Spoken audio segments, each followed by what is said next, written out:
AP స్టేట్లోని Pulivendula నియోజకవర్గంలో ఈరోజు జరిగినటువంటి అరాచకము ఏపీ స్టేట్లో ప్రజలంతా తిలకిస్తున్నారు. ఒక ఎమ్మెల్సీ, ఒక బీసీ నాయకుడు, ఒక యాదవ్ కులానికి చెందినటువంటి వైఎస్ఆర్సీపీ బీసీసీఎల్ అధ్యక్షుడు జెడ్పీటీసీలో జరుగుతున్న పులివెందుల ఎలక్షన్లో క్యాన్వాసింగ్ కోసం పోతే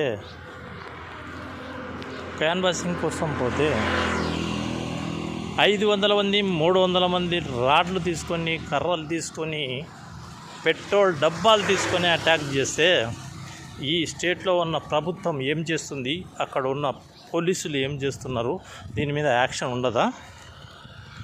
బీసీ వారిని అంటే గబాన కొడతారా? గొప్పగా చెప్పుకుంటుంది తెలుగుదేశం. బీసీలంతా నా వాళ్ళు, బీసీలకు మొత్తం నేనే అన్ని వరాలు ఇచ్చాను, అన్ని విధాల పైగా తీసుకొస్తున్నానని చెప్పుకుంటే ఈ ప్రభుత్వానికి ఇప్పటికైనా సిగ్గు రావాలి.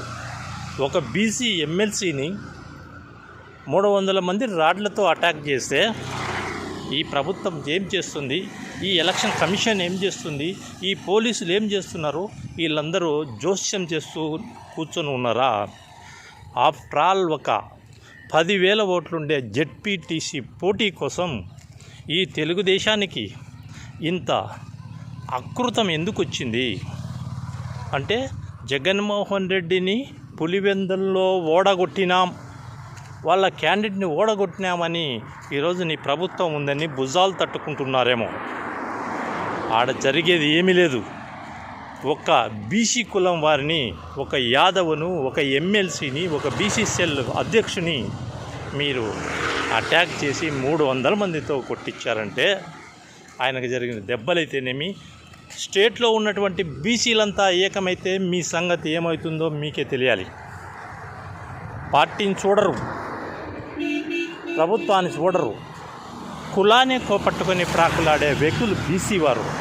ఆ బీసీ వారు ఎక్కడ చూసినా 60% స్టేట్లో ఉంటే ఆ బీసీ వాళ్ళని మీరు ఈ విధంగా అటాక్ చేస్తే ప్రభుత్వం ఏమైపోతుందో మీరే ఆలోచించుకోండి. ఒక ఎమ్మెల్సీకి జరిగిన అన్యాయం ఈరోజు చూస్తే ఆయన ఏ పార్టీ అయినా సరే, ఏ కులమైనా సరే, బీసీ వ్యక్తిగా ఉండే వాళ్ళను ఇంత దారుణంగా కొడితే దీని మీద స్పందించే నాయకుడే లేడు. ఏం ఓసీలో లేరా? ఓసీ వాళ్ళని మీరు కొట్టలేరా? మీకు ఆ దమ్ము లేదా?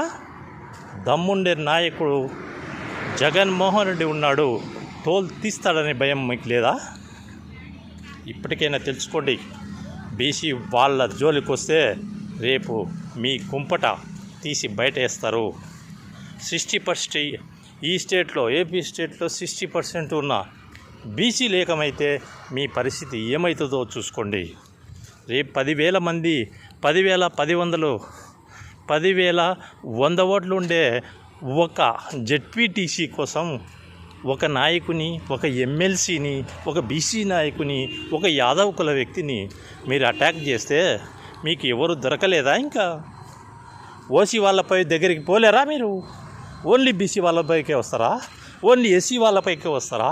ఓన్లీ ఎస్టీ వారి వైకే వస్తారా? చౌదరి మీదకి పోరా? రెడ్ల మీదకి పోరా? ఓసీ వాళ్ళని మీరు అటాక్ చేయలేరా? మీకు ఆ దమ్ము లేదా? సిగ్గు లేకుండా ఈరోజు బీసీ వాళ్ళు తలకాయ పంచుకొని ఉంటే మీరు చేసే పనులు అంత మంచి పద్ధతి కాదని మాత్రమే మనం చేసుకుంటున్నాం. ఇప్పటికైనా తెలుసుకోండి, ఇప్పటికైనా చూసుకోండి. బీసీ నాయకుని చంపడాన్ని అటాక్ చేస్తే మీరు చంపేయాలనుకొని అటాక్ 300 మంది, ఒక వ్యక్తిని 300 మంది రాడ్లతో ఫైట్ చేసేంత అవసరం మీకేమొచ్చింది? ఒక పార్టీ వ్యక్తిగా, ఒక బీసీ నాయకునిగా ఆ ఏరియాకు క్యాన్వాస్కి వస్తే వెల్కమ్ చెప్పాలి. ఓకే, వెల్కమ్ చెప్పాలి మీరు. కానీ ఆయన రాడ్లతో ఎంటపడి కొడతారా? చంపేయండి అయ్యా, ఎందరిని చంపుతారా మీరు? అతి త్వరలో మీకు పూజ స్టార్ట్ అవుతుంది. ఆ పూజలో మీరేందో తెలుస్తుంది. రేపు పులివెందుల నుంచే మీకు సమాధానం చెప్తారని మాత్రం నేను మనవి చేసుకుంటూ ధన్యవాదం.